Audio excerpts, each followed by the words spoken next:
13만 명이 신청한 이산가족 상봉, 그중에 2천여 명만 가족을 만났습니다. 그 사이에 8만여 명은 세상을 떠났고 이제 한 5만여 명이 남았습니다. 지금도 그중에 해마다 6천여 명이 세상을 떠납니다.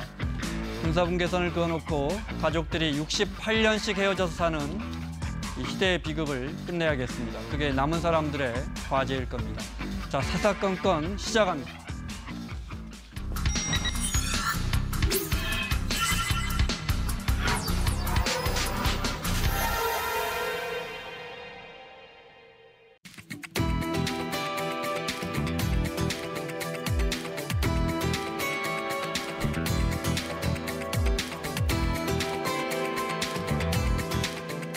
법으로 보장된 수사기간이 30일 더 남아있었다는 사실을 문재인 대통령은 외면하지 말아주시고, 야당 일각의 특검 연장 주장은 또 잊지도 않은 거북이의 혀를 찾자고 거북이를 뒤집어 보자는 주장에 불과합니다.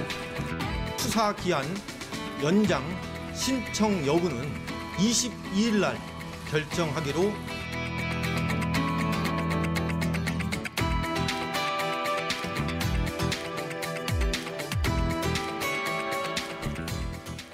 사사건건, 저는 KBS의 김원장 기자입니다. 잠시 후에 금강산에서 상봉 화면이 들어오는 대로 전해드리고요. 여의도 사사건건 화요일마다 함께해 주시는 분들이시죠. 더불어민주당 표창원 의원, 자유한국당의 장제원 의원 자리했습니다. 어서 오십시오. 안녕하세요. 어제 이산가족 상봉 주요 장면들 보셨죠. 90살 넘은 어머니가 4살 배기 아들 만나고 아들은 벌써 7岁 넘었더라고요. 네. 심정이 어땠을까요? 사실 제 부친도 그러시다면서요. 신청하신 5만 명 중에 한 분이거든요. 85살 되셨고 68년간 형제 자매, 그 남매, 그리고 부모님과 헤어져 계신데 그냥 뭐 울컥하시죠. 울컥하시고 저희도 한 번도 못 뵌 친척이긴 하지만 매년 북을 향해서 이제 설날마다 절 드리고 하거든요. 네. 직접 만나신 그 모습을 보면서 그럼 혼자 내려오신 거예요? 혼자 내려오셨어요. 네. 다른 그 가족들은 같이 따로따로 내려오시기로 하셨는데 못 내려오셨고. 영상 보시면서 울고 계시겠네요. 네. TV에 보시면서. 네. 아유, 네. 어떻게 보셨어요? 저는 어저께 사실은 당 연찬회가 있어가지고 네. 집에 굉장히 늦게 들어가서 제가 자기 전에 조금 봤는데 네. 굉장히 좀 아프고, 그러니까 이 이산 가족들이 흘리는 눈물이나 이 고통이 우리 대한민국의 역사의 아픔이고 네. 또 고통이고 참 이런 거라고 생각이 들어요. 근데 어쨌든 문재인 정부가 출범하면서 남북 평화 무드를 조성하고 네. 그래서 다시 이산 가족 여러분들이 북한의 동포와 재회할 수 있는 그런 것들 재개한 데는 굉장히 문재인 정권이 큰 역할을 했다. 네, 그렇게 평가하십니까? 예, 그렇습니다. 네. 굉장히 감동적이었고, 다만 이제 이런 만남들이 지속되기 위해서는 그야말로 완벽한 핵 폐기 또 검증 가능한 비핵화를 통해 가지고 네. 항구적으로 이런 것들이 지속될 수 있는 그런 노력들이 뒤따라야 되겠다는 생각을 해봤습니다. 그동안의 자유한국당의 논평을 보면 말씀을 하셨으니까 평화 쇼 아니냐 이런 지적도 있었거든요. 긍정적인 평가도 있었죠. 그거는 네. 저희 이제 판문점 선언에서 네. 3조 4항과 사항, 그러니까 비핵화, 네. 그것을 담보로 잡아라. 반드시 그것을 없이는 네. 핵 있는 평화는 있을 수가 없다. 네. 핵 없는 평화를 구현하라. 그런 뜻이었죠. 네. 그러니까 이런 이산가족 상봉이나 또 남북 스포츠 교류나 이렇게 평화 무드를 이어가는 것에 대해서 네. 저희들은 반대하지 않습니다. 알겠습니다. 자, 심각한 일자리 문제 이야기해 보겠습니다. 문재인 대통령이 여러 정책에도 불구하고 일자리 지표, 고용 지표가 너무 안 좋게 나온 건 정부도 인정하고 있고요. 네. 직을 건다는 각오로 임해라. 문재인 대통령이 이렇게 말했습니다. 잠깐 들어보겠습니다. 정부는 고용 위기 해소를 위해 좋은 일자리 늘리기를 국정의 중심에 놓고 재정과 정책을 운용해 왔지만 결과를 놓고 보면 충분하지 못했다는 것을 인정하지 않을 수 없습니다. 두려워해야 할 것은 난관보다 국민의 신뢰를 잃는 것입니다. 청와대와 정부의 경제팀 모두가 완벽한 팀워크로 어려운 고용 상황에 정부가 최선을 다한다는 믿음을 주고 결과에 직을 건다는 결의로 임해줄 것을 당부합니다. 경제가 그래도 지표상으로는 우리 경제가 올해 2.9% 성장하고 뭐 그렇게 나쁜 점수는 아니었는데 일자리 지표는 정말 누가 봐도 안 좋아졌습니다. 왜 이렇게 됐다고 보십니까? 글쎄, 그 원인을 분석하기 이전에 저는 이 정부의 지금 현재의 이 고용 쇼크를 바라보고 있는 인식 자체가 네. 여전히 문제가 있지 않냐는 점을 지적하지 않을 수 없습니다. 대통령께서 직을 걸라라고 말씀하셨지만 같이 뭐라고 얘기하셨냐면 자동화와 온라인화의 구조적인 문제가 있다는 네. 말씀하셨거든요. 사실 대한민국이 자동화와 온라인화 때문에 이만큼 국가가 발전해 왔잖아요. 그게 어제 오늘 얘기입니까? 이 정권이 들어서기 전부터 자동화와 온라인을 해오지 않았습니까? 그러면 이 정부가 준비된 정부라면 자동화와 온라인에 대비한 그러한 고용 확대에 대한 일자리 확대에 대한 고민을 했어야 됐다. 더 심각한 문제는 장하성 정책실장이 연말 되면 괜찮아질 것이다. 작년 연말부터 올 초 계속 언제부터 좀 있으면 괜찮아질 것이다. 좀 있으면 괜찮아질 것이다. 이 양치기 소년이 되고 있는 거 아니겠습니까? 그러니까 이런 것들을 보면 또 사실은 이해찬 우리 그 민주당의 유력 당권 후보께서 이 모든 것이 이명박 박근혜 정부의 탓이다. 4대강 탓이다. 이런 인식들이 굉장히 심각한 상황이고 제가 조금만 말씀을 드릴게요. 어느 정도 심각한 네. 상황이냐면 7월 취업자 수 증가폭이 5천 명입니다. 대한민국이 한 달에 그래도 30만 개의 일자리를 만들어오지 않았습니까? 63만 분의 1입니다. 실업자 수가 100만이 넘어간 것이 7개월이 연속되고 있습니다. 더 문제는 제조업의 일자리가 12만 명이 지금 줄었거든요. 경제의 허리엔 40대 취업자 수가 14만 7천 명이 감소됐습니다. 이러한 심각한 상황을 놓고 연말까지 괜찮아질 것이다. 정책 이쯤 되면 정책의 기조에 문제가 있는 거 아니겠습니까? 급격한 최저임금이라든지 국가의 예산으로 일자리를 만들겠다는 이런 인식 자체를 정말 인식을 대전환하고 정책 기조를 대전환하지 않으면 정말 대한민국 일자리, 고용 쇼크 정말 걱정입니다.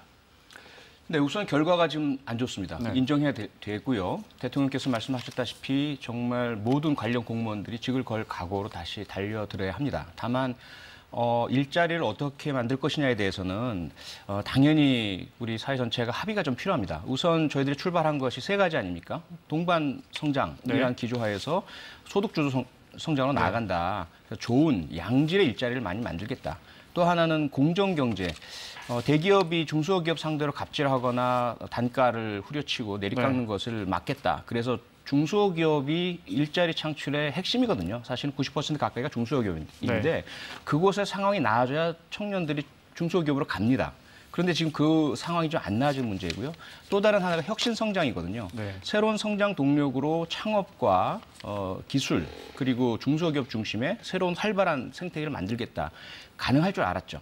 그렇게 노력을 했고 그리고 특히 공공투자, 공공일자리 확산이 마중물이 돼서 이 세 가지를 견인해낼 것으로 봤는데 잘 안 풀립니다. 물론 좀 변명 같지만 정부만으로 할 수 없는 한계가 있고요. 세계적인 경제 기조도 좋지도 않고 대기업 같은 경우에는 점점 위축하면서 고용 없는 성장, 고용 없는 확대를 해나가고 있고 일자리도 역시 외국으로 자꾸 이전되고 있고 값싼 일자리가 많아지다 보니까 질이 낮은 일자리에 우리 청년들이 안 가요. 그러니까 외국인들의 그 고용이 늘어나고 있고 이런 전반적인 수준을 사실은 이제 구조 혁신을 통해서 해결하려면 시간이 많이 걸리거든요. 근데 시간이 걸리는 기간 동안 우리가 얼마나 인내하고 참을 수 있느냐의 문제인데 잘 참지 못하는 상황이 되고 있어요. 그래서 이 부분은 어쨌든 저희들이 최선을 다해서 해결하도록 노력하겠습니다. 네, 사실 일자리가 급격하게 말씀하신 것처럼 우리가 매달 한 30만 개 정도 나오다가 10만 개를 줄 때 이제 우리가 크게 기사화가 몇 달 되더니 갑자기 5만 개인 줄 알았더니 5천 개로 줄었어요. 7월 달에. 근데 이제 우리 표창원님 말씀 들어보면 최선을 다하겠다고 말씀하시지 소득주도 성장이라든지 재정을 투입해서 일자리를 늘리겠다는 공공일자리 이런 것들이 일자리 시장을 경직시키고 하는 데 대한 반성과 어떻게 보면 좀 경제 이 기조를 바꿔야 된다는 인식을 안 하고 있지 않는가라는 게 굉장히 큰 걱정입니다. 사실은 일자리라는 거는 기업에서 만들어야 되는 것이고 공공 일자리가 그나마 지금 일자리를 받쳐주고 있는데 자 이러한 세금을 투자한 일자리들이 언제까지 갈 것인가라는 분명히 있거든요. 자 제조를 하지 않고 생산을 하지 않으면 그 생산에서 얻어지는 세금은 어디서 나오겠습니까? 결국 세금이 뒷받침돼야 그 공공 일자리가 만들어지는 거 아니겠습니까? 이런 악순환이 계속되다 보면 이 자연스러운 시장 고용 상황은 나빠지고 또 세금을 만약에 거치지 않는다면 대한민국이 굉장히 어려운 상황이 올 수 있거든요. 지금 1년 2개월 만에 54조를 투자했습니다. 54조를 넣었는데 일자리는 개선되지 않고 오히려 나빠지는 상황. 이 상황에 대해서 이제는 한번 이 정권의 경제 정책 기조에 대한 변화 심각하게 생각해봐야 할 시점이 아닌가. 바로 이런 그 생각을 점인데요. 그러니까 이제 사실은- 일각에서는 네. 제가 이 부분은 정리하고 가겠습니다. 간단히 말하면 그러니까 왜 또 재정이냐, 또 세금 들여서 일자리 만드는 거냐 이런 지적이 있거든요. 그러니까 경제 기조의 변화와 재정은 좀 다른 부분인데요. 네. 지금 장재훈 의원님 말씀과 자유한국당의 지속적인 주장은 대기업 중심이에요. 대기업이 고용의 주체가 될 테니까 대기업 규제 완화하고 지원해 달라는 건데 지난 정권 10년 동안 그렇게 해왔어요. 하지만 나아지지 않았습니다. 그 이면에 있는 것은 뭐냐면 일자리 대부분은 중소기업에 있고요. 현재 가장 큰 문제는 IMF로부터 시작이 돼요. IMF 전에 중소기업의 평균 임금이 대기업 대비 75%였습니다. 우리 대한민국이. 네. 그리고 유럽, 미국도 거의 같은 수준이고 일본도 같은 수준이었어요. IMF 이후에 우리가 50%까지 떨어졌어요. 특히나 10인에서 19인 네. 고용하는 작은 규모의 제조업체들은 현재 45% 수준이에요. 대기업 대비. 이런 상황이기 때문에 아무리 우리가 홍보하고 제조업 살리고 그쪽으로 일자리 많이 만들어내라 해도 청년들이 안 가는 겁니다. 이 상황을 개선하기 위해서 양질의 일자리라는 테마를 가지고 나온 것이고요. 정부가 하는 것은 민간 시장에 개입할 수 없어요. 다만 마중물, 그렇게 할 수 있는 여건을 만들어 드리는 겁니다. 그래서 현장 일선에서 필요한, 긴급하게 필요한 사회복지 인력, 그다음에 치안 인력, 군 인력 이런 부분에 대한 것들을 이끌어내면서 경제 소비를 진작시켜 내가고 소비가 일어나면 중소기업도 좀 더 활발해질 테고 거기에 이제 정부의 재정 중에 상당 부분은 중소기업에서 일자리 한 명 채용하면 나머지 한 명에 대한 임금을 정부에서 지원해 주겠다는 거거든요. 중소기업 살리기예요. 다른 한쪽으로는 대기업에게 자꾸만 중소기업을 좀 도와달라, 공정성장하자. 그래서 단가도 좀 높여주고 올바른 대가를 지불해줘야 중소기업이 일어난다. 이거 근데 네. 그렇게 말씀하시면 그런 이론을 가지고 지금까지 1년 2개월 추진했잖아요. 근데 일자리가 왜 이렇게 됐죠? 시간이 걸리죠. 아니요. 시간이 걸려요. 보십시오. 그건 자유한국당이 기다릴 문제가 아니죠. 30만 개에서 5천 개를 주는데 어떻게 기다립니까? 경제의 가장 유명한 이론이 저희 자유한국당이 뭐냐면 대기업 중심의 일자리라고요? 천만의 말씀입니다. 저희들이 주장하는 그런 말씀 거는 계속 하셨죠. 지금 자영업에서 얼마나 많은 폐업률이 있습니까? 자영업이 100개를 열면은 89개가 지금 문을 닫고 있습니다. 그건 이명박 이런 시절과 상황에서 똑같아요. 계속 지속되고 그렇지 있고요. 않습니다. 이게 가장 핵심이 뭐냐면 자영업의 가장 핵심은 제 말할 수 있는 기회를 좀 주실래요? 말씀하세요. 자, 그러니까 저희들은 지금 이 그 정책 자체가 최저임금을 급격하게 인상시키는 거 이거 업종별로 규모별로 좀 분리하자. 그다음에 근로시간 단축 문제도 사실 업종별로 이게 분리를 안 해주면 불가능한 얘기가 있거든요. 그런 것들을 좀 탄력적으로 적용해라. 그다음에 어쩔 수 없이 지금 긴급 처방으로 돈이 들어갈 수 있는 걸 할 수 없지만 그럼에도 불구하고 아니 민간 일자리에 민간 기업에 월급을 보존해 주겠다는 이런 발상을 좀 하지 말아야 되는 거 아니냐. 그러니까 자꾸만 시장 경제는 위축이 되는 겁니다. 그래서 좀 더 기업의 자유를 맡기는 방법으로 가자라는 거거든요. 근데 그것이 어떻게 대기업을 갖다가 대기업으로부터 일자리를 만들어내는 정책입니까, 저희들이? 바로 그거죠. 그러니까 자영업 말씀하셨는데 여기까지만 듣고 자영업의 핵심이 뭐냐? 최저임금 그것과 고용과 상관이 있겠지만 근본은 아니에요. 일본과 우리를 비교해 보면 일본의 편의점 수가 5만여 개예요. 우리나라는 4만여 개예요. 인구가 우리보다 일본이 2.5배고요. 면적은 3.8배입니다. 결국 수익률을 따지게 되면 편의점 하나당 일본은 1년에 20억이에요. 여기서는 비용 다 제하고 하겠죠. 우리는 5억이에요. 4분의 1이에요.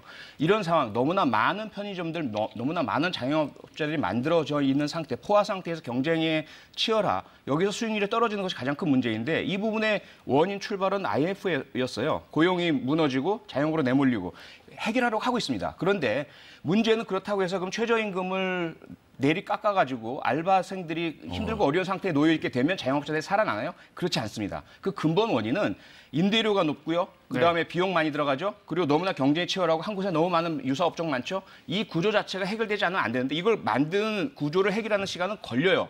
그 걸리는 시간 동안 샤워장의 바보라는 경제학의 가설이 있습니다.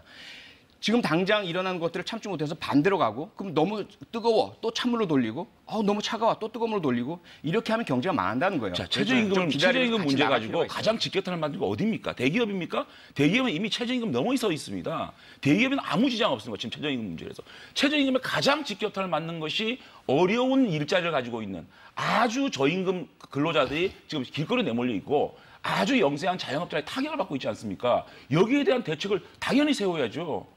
보십시오. 저희들이 얘기하는 게 최저임금, 급여 인상, 거기에 대해서 반대를 하는 부분도 있지만 다만 좀 탄력적으로 적용하라. 이거 왜 안 합니까?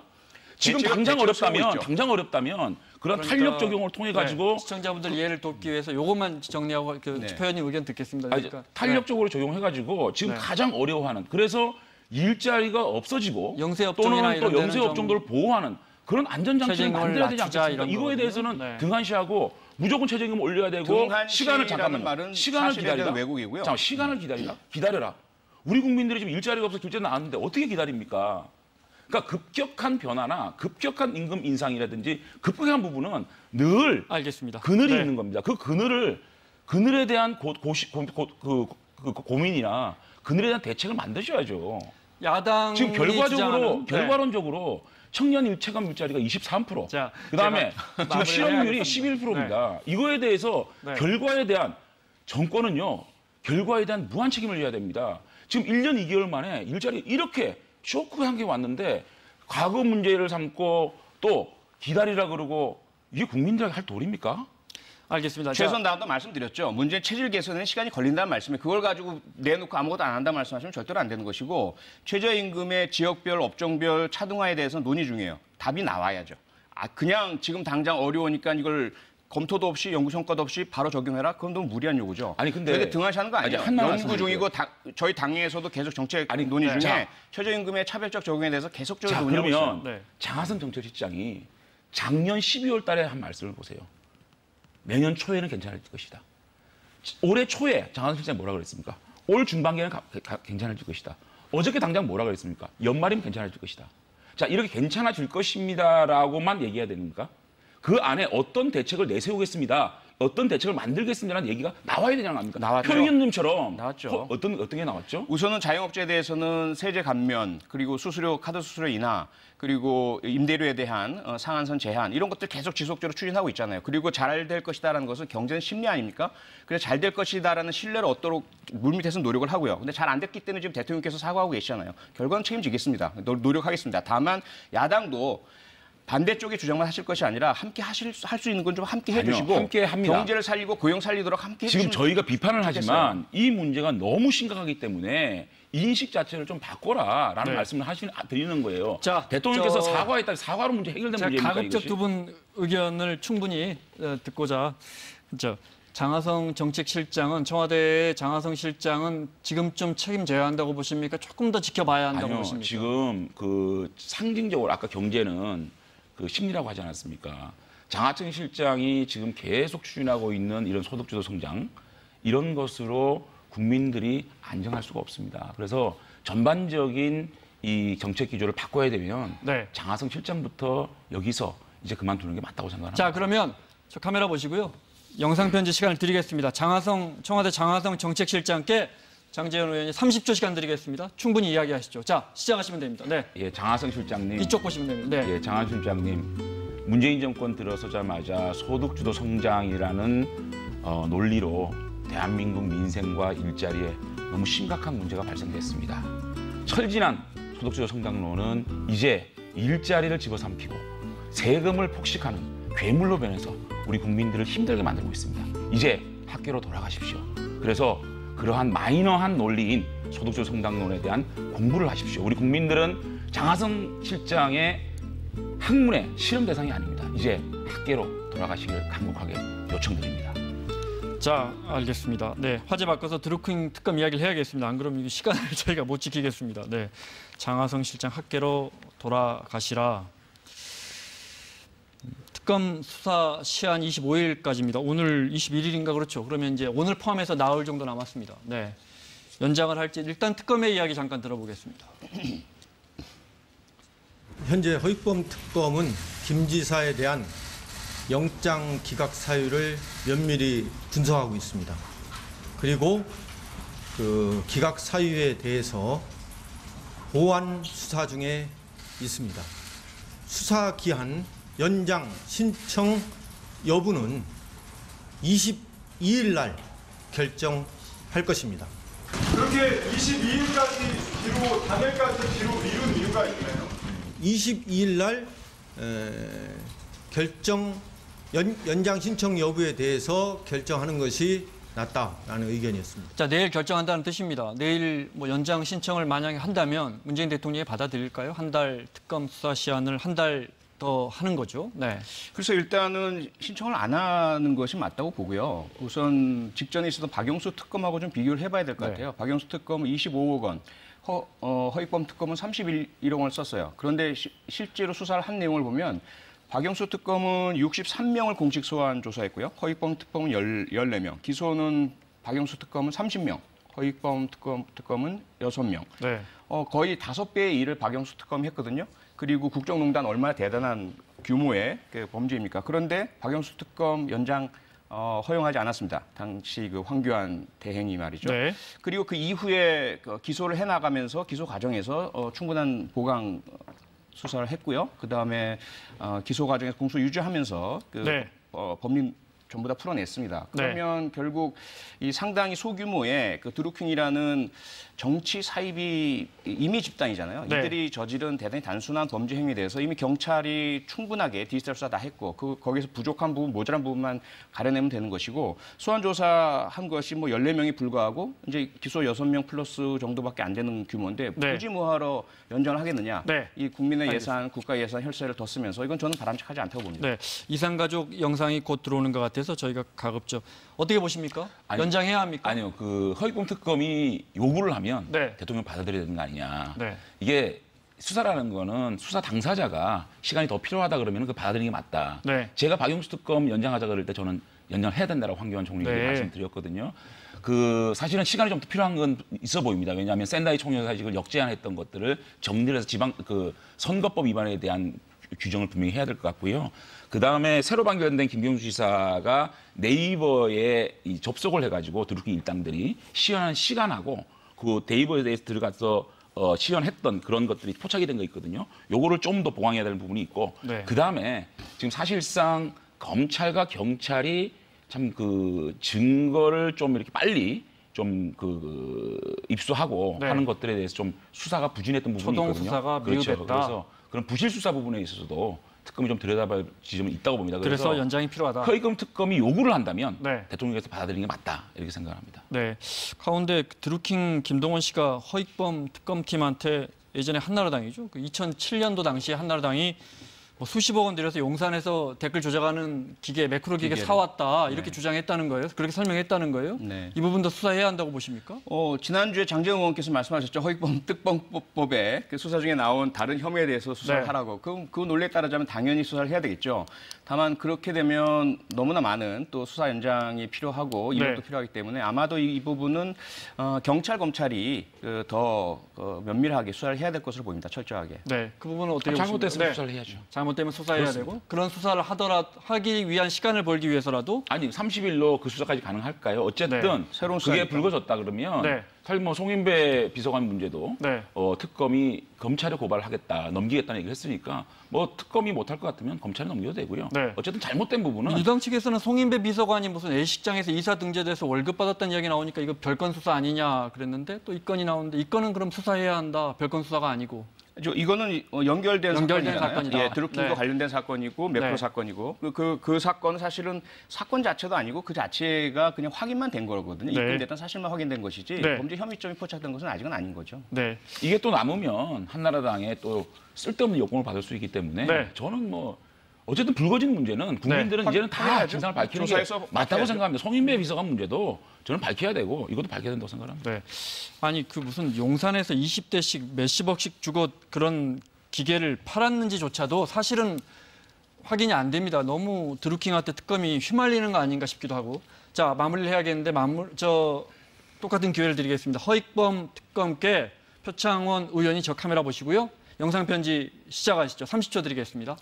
네, 허익범 특검 원치 않는 독배를 드셨습니다. 정치적인 그 소용돌이 속에서 사실 밝혀내야 할 그런 내용들이 잘 드러나지도 않는 상황 속에 어려움이 많으셨고요. 공방 속에 마음도 많이 상하셨을 텐데 어쨌든 국가와 사회를 위해서 소용돌이 속에 있는 커다란 사건의 진실을 밝히는 의미가 있었다라는 그런 위안을 받으시기 바라고요. 다만 잘 아시다시피 수사라는 것은 특정인을 기소하기 위한 표적 수사는 불법입니다. 진실을 밝히는 것이죠. 그 특검법의 사안도 그렇고요. 과연 드루킹을 포함한 일당들이 어떤 일을 했으며 이것이 정치와 선거에 어떤 영향을 미쳤는지 진실만 명명백백하게 드러내시고 혹시라도 특정 정치인을 기소하지 못했다고 해서 실망하시거나 또는 그것을 무리하게 추진하시는 그런 우는 범하지 않으셨으면 좋겠습니다. 수고 많으셨습니다. 1분 편지를 쓰신 겁니다. 네, 무리하게 추진하는 누를 범하지는 않으셨으면 좋겠다. 여기까지 듣겠습니다. 자, 지금까지 더불어민주당 표창원 의원, 자유한국당의 장제원 의원과 함께했습니다. 다음 주에 뵙겠습니다. 고맙습니다. 고맙습니다. 수고하셨습니다.